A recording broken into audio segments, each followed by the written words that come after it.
mantak gede gogodana keur jalma anu tukang nganepikeun hukum. Da hayang ikhlas teh atuh perangna oge lain saeutik.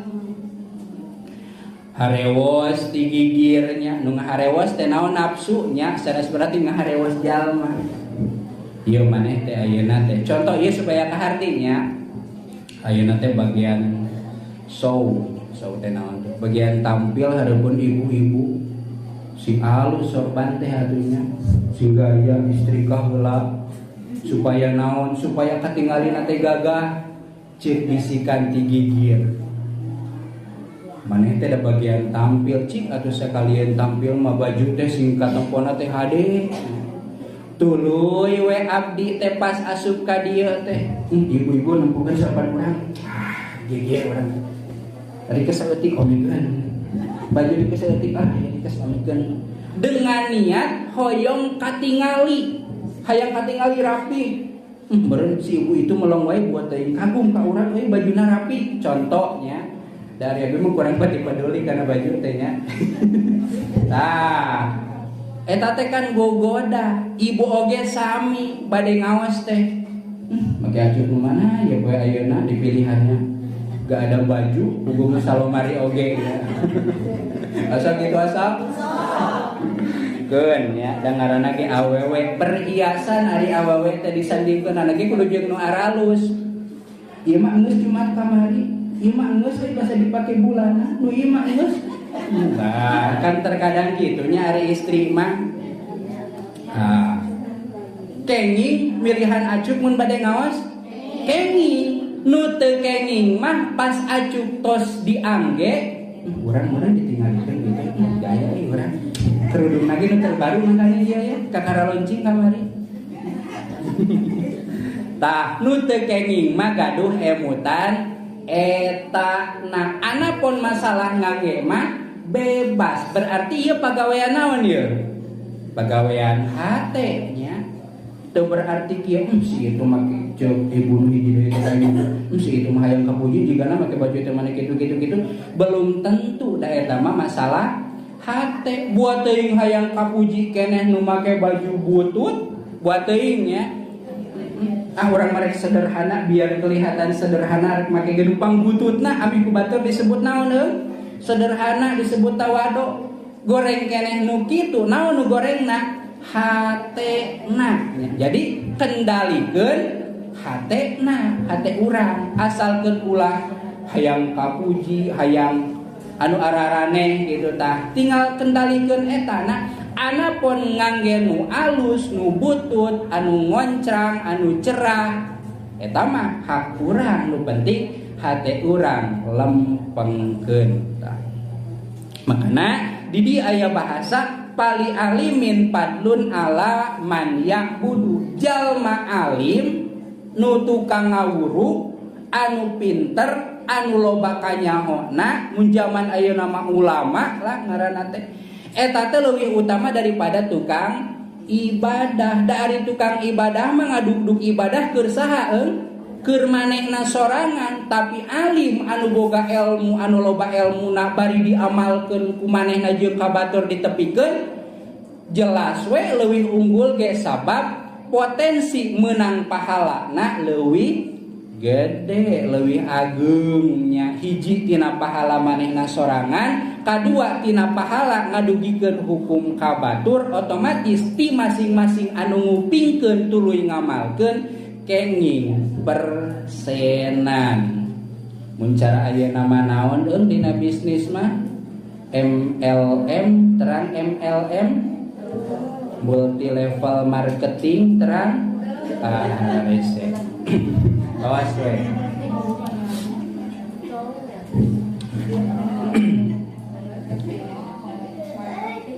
Lamun dina dagang mah jiga tukang naon, tukang top up teh, tukang pulsa atau nu gampang namanya tukang pulsa. Aya di dieu tukang pulsa, pasti ngartian tukang pulsa mah nya. Mun saja teu ngarti tanyakeun ka tukang pulsa. Tukang pulsa tiap ngisi anu batur eta tukang pulsa kenging persenan. ti upline ngaranna ti sponsor ti luhureun urang. Semakin banyak orang ngisi pulsa, semakin banyak orang menang persenan. Tak gitu atuhnya gampang nak mah. Urang tengesian wae pulsa batur, urang menang duit teu? Henteu, tapi urang ngeusian pulsa batur, urang menang persenan. Jalma anu pinter tapi teu ditepikeun ka batur, menang persenan moal, tapi lamun ditepikeun ka batur ti masing-masing anu ngupingkeun bari ngamalkeun kenging persenan. Ngan bedana teh lamun dina tukang pulsa mah rek ikhlas atawa henteu tetep menang persenan. Ari keur alim jalma anu nepikeun ilmu mah menang persenan sote lamun ikhlas. Ari teu ikhlas mah kitu tah. Fali alimin fadlun ala man ya'budu, bandinganana fadlal buduri alal kawakibi fil jala. Teu beda we sapertikeun unggulna bulan, ayo urang mah jauh ka bulan, cahaya bulan jeung cahaya bintang. Kabayang urang bedana cahaya bulan jeung cahaya bintang?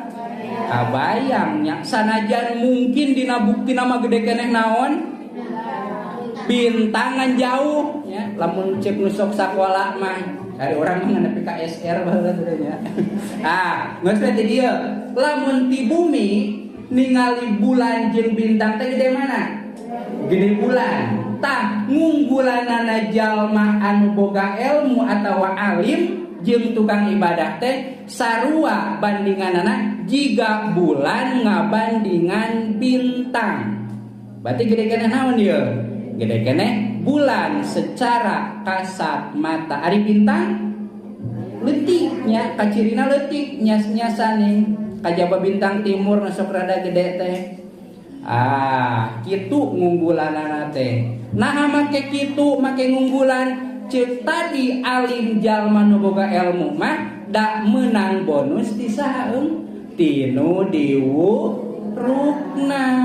Sabenerna mah ajengan nu kudu mayar ka ibu-ibu ieu teh ngan teu boga duit we.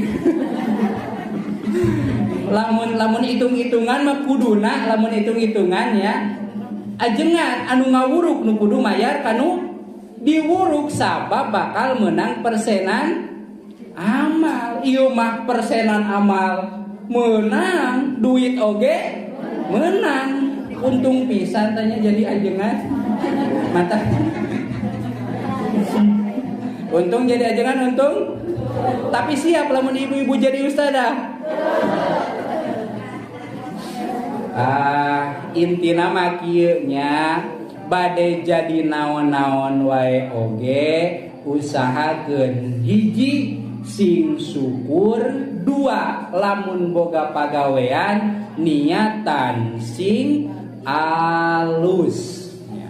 Niatan sing alus tapi pagaweanana lain dorakanya.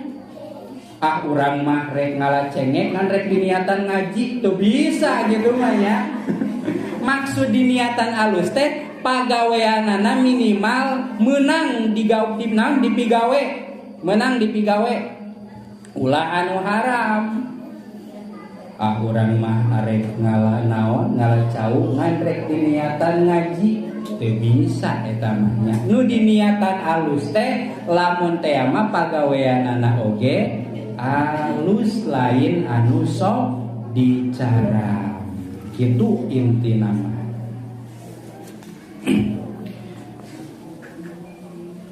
Jam 10 langkung 11 duka dina jam anu asli da ieu mah sarada laun sami terus update tak calit deui. Bahkan di dieu aya ancaman keur jalma nu boga ilmu, berarti ajengan teh aya ancamanana nya. Sajaba tadi menang persenan amal, tuluy lamun sok dibere duit menang duit teh aya ancamanana.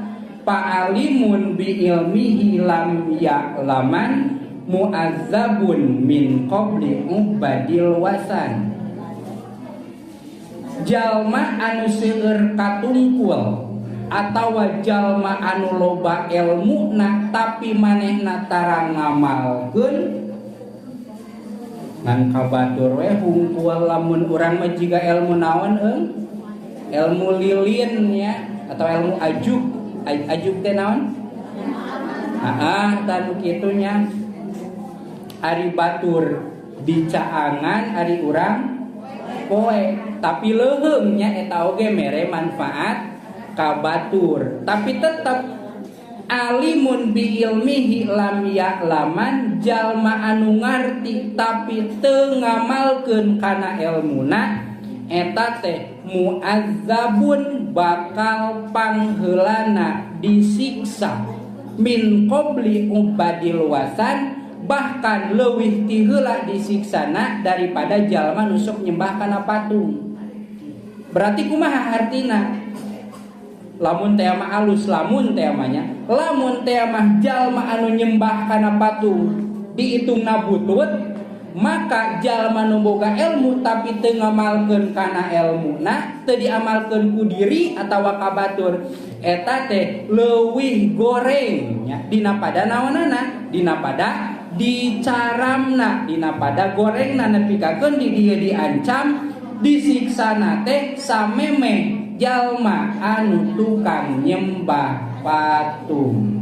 Mantap. Jadi jalma nu boga ilmu mah di sisi lain aset ganjaranana teh loba ya. Aset duitna beureun mun zaman ayeuna namanya ada sok galih dibayar mun zaman baheula mah kantara. Ngan di sisi lain ancamanana oge ageun. Saeutik we ngagalicet bakal leuwih cilaka daripada jalma anu barodo. Jalma bodoh onamanan teu apal teh bongan we teu dipapatahan atawa bongan we teu daek ngaji tapi jalma pinter tapi teu ngamalkeun kana kailmuanana kalah ka dibulucat galicet pake minteran batur eta teh ancamanana mu'adzabun min qabli ubadil wasan bakal pangheulana disiksa leuwih ti heula daripada jalma anu nyembah patung. Makana wa kullu man bi ghairi ilmin ya'malu a'maluhu mardudatun latuqbalu ngan sabalikna jalma anu daek ibadah tapi teu jeung ilmuna dengan syarat eueuh tempat ngaji ibu daek salat teh daek ibadah teh ngan pedah tara daek ngaji nepikakeun teu apal tata cara nu bener eta teh amaluhu mardudatun latuqbalu amalna teh teu ditarima nu teu ditarima teh amalna nya anapun usaha ibu ibadahna mah eta mah diganjarnya ngan nu teu ditarima teh amalna atuh kewajiban urang mah saja daek ibadah teh sing daek nyupri ilmu minimal babandung kuping minimal datang ka pangajian keur naon atuh jauh-jauh ka pangajian da teu bebeunangan ieu komo lamun teu ka kuping mah komo lamun ngan dipake ngobrol hungkul mah naon tuh untungna jalma daek datang ka pangajian teh nalika ngalaksanakeun ibadah tapi can sesuai jeung kakuduan maka kakuranganana dihampura sabab naon sabab daek ngaji. Jalma buburuh ngore di tempat-tempat yang ngoredna kitu patut hasilna dengan menang 2 meter sabedug teh ceuk nu bogana teh ieu mah lain buburuh ngore nuhun we geus datang ka tempat ngore dalamun muruhkeun masa kitu ku sorangan sajam ge beres tah urang mah hitung-hitung kitu ibadah teh nya henteu ari sampurna mah ngan asal aya we cohe kunu boga kebon dibere da ari muruhan mored mah teu wani teu saimbang sakieu mah ieu mah muruhan kadae datang ngaji di dieu ngobrol keun we nya da teu ujug-ujug rarepeh sarerea atuh ari rarepeh kabeh mah meureun teu aneh nya eueuh tantanganana ira repeh kabeh mah nya sunnatillah aya nu rarepeh aya nu ngomong gitu muncul Pak Ketua MUI Cinea mah atuh ngomong-ngomong datang ke pengajian nu penting jaga-jaga nalika urang ibadah minimal urang dihampura lamun kene masih kene aya kakurangan tak eta keuntungan anak teh dalamun sama sekali tidak ngaji bari eueuh halangan mah aya kakurangan teh doraka disiskeun titik. Innal ilaha wa ahla kulli samaihi tos benten masalah eta mah cekap mudah-mudahan ageng manfaatna nu leresna ti Gusti Allah nu lepatna mah murni kalepatan disingkuring hapunten tina sadaya kakirangan ugi kalepatanana bilih teh mah seueur bahasa anu kirang mernah nyuhunkeun dihapunten anu saageng-agengna. Kumaha bade ngapunten? Wallahul muwaffiq ila aqwamit thoriq. Wassalamualaikum warahmatullahi wabarakatuh.